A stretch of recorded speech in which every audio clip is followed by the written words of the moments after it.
কান পেতে শুনুন। আজ 10 ফেব্রুয়ারি মঙ্গলবার বিকাল 5টা। দৃশ্যটা দেখে মনে হচ্ছে আগামীকালই, কিন্তু না, এটা ঈদের ভিড় নয়, এটা ভোটের ভিড়। লাখো লাখো মানুষ ঢাকা ছাড়ছে তাদের গন্তব্য নিজে নিজে এলাকা। সবার মুখে একটাই স্লোগান, দাড়িপাল্লা দাড়িপাল্লা দাড়িপাল্লা। জামাত এবার ইতিহাস করতে যাচ্ছে। ঢাকা থেকে এই প্রথম ভোটের সময় এত বিপুল সংখ্যক মানুষ ঘরমুখ হচ্ছে। অন্যান্য দল মানুষকে টাকা দিয়ে বাসে তোলে, কিন্তু এরা নিজের পকেটের টাকা খরচ করে এলাকায় যাচ্ছে। এমনকি সিট না পেয়ে ছাদে চড়েও যাচ্ছে। কেন?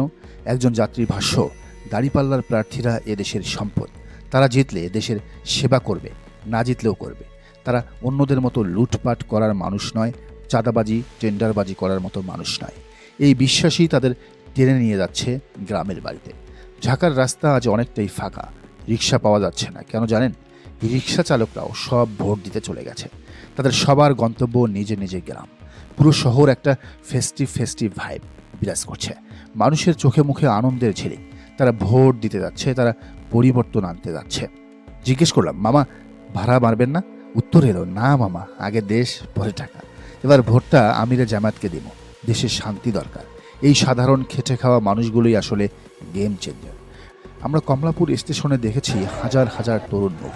এরা ফার্স্ট টাইম ভোটার, এরা জেনজি। এরা বলছে তরুণ ছেলে মেয়ে এবং নারীদের একচাটিয়া ভোট জামাত পাবে। কেন?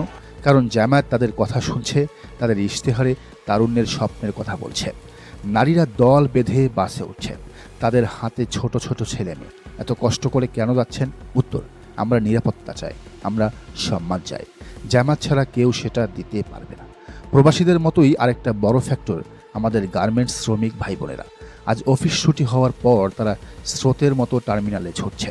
খবর নিয়ে জানা গেছে গার্মেন্টস ফ্যাক্টরির কর্মীদের একচেটিয়া ভোট পাবে জামাতে ইসলামী। তারা মনে করে জামাত ক্ষমতায় আসলে তাদের বেতন বাড়বে, তাদের অধিকার রক্ষা হবে।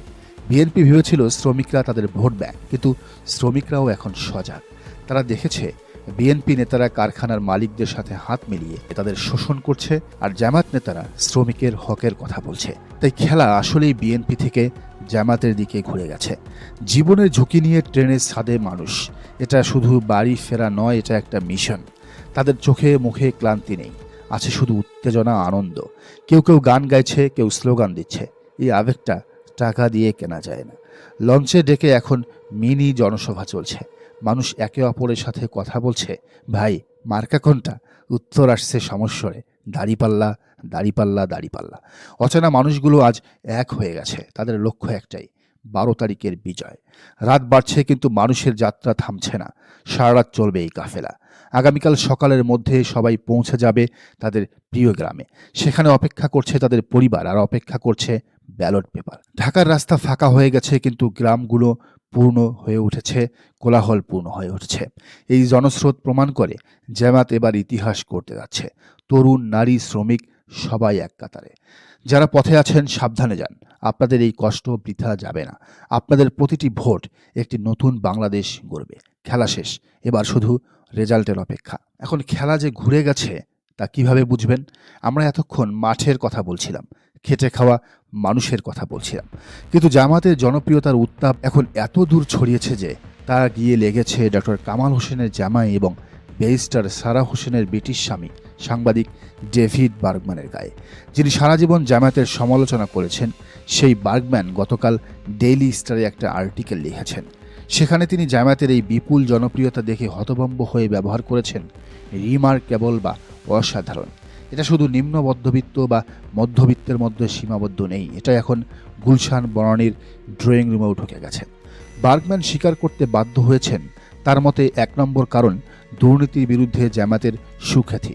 যেখানে অন্য দল মানেই লুটপাট, সেখানে জামাত মানেই ক্লিন ইমেজ। 2 নম্বর কারণ কল্যাণমূলক বা ওয়েলফেয়ার পলিটিক্স। মানুষের বিপদে আপদে জামাত পাশে থাকে, এটা এখন আন্তর্জাতিক সাংবাদিকরাও স্বীকার করছেন।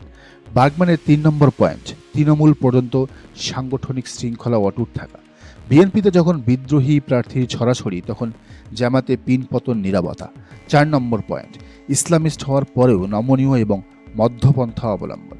পশ্চিমা বিশ্ব এতদিন জামায়াতকে উগ্র ভাবত, কিন্তু বার্গম্যান বলছেন না, এরা মডারেট, এরা আধুনিক।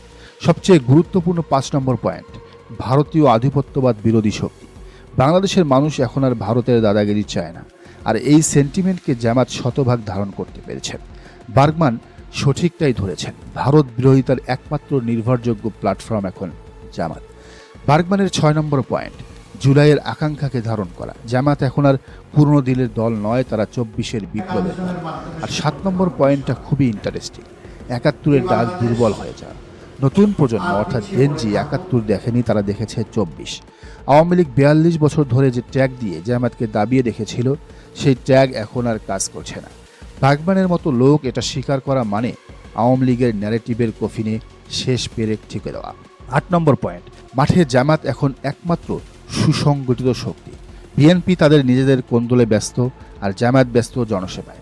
আরেকটা বড় ঘটনা ঘটেছে, বামপন্থীদের গুরু বিখ্যাত আলোকচিত্রী শহীদুল আলম, যিনি সারা জীবন প্রগতিশীলতার কথা বলেছেন, তিনিও এখন জামাতের আমিরের পক্ষে সাফাই গাইছেন।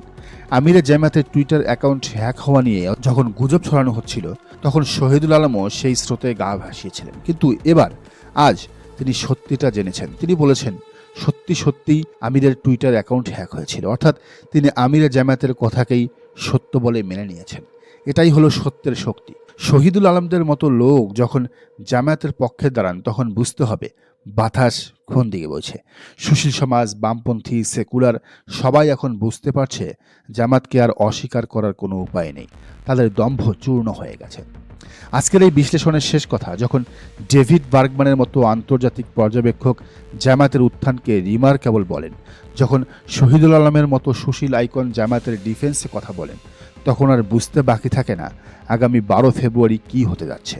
এটা শুধু ভোট বিপ্লব নয়, এটা একটা ইন্টেলেকচুয়াল শিফট বা বুদ্ধিভিত্তিক পরিবর্তন। ভাই এবং বোনেরা, দেশি বিদেশি সব সমীকরণ এখন দাঁড়িপাল্লার পক্ষে। নিম্নবিত্ত থেকে উচ্চবিত্ত, গ্রাম থেকে গুলশান, সবাই এখন এক কাতারে। আগামী 48 ঘন্টা চোখ কান খোলা রাখুন। বিজয়ের বন্দরে আমরা পৌঁছে গেছি ইনশাআল্লাহ। দর্শক, আপনি কি মনে করেন জানান মন্তব্যের ঘরে। আর এই চ্যানেলে নতুন হলে অবশ্যই সাবস্ক্রাইব করুন এবং বেল আইকনটি বাজিয়ে রাখুন।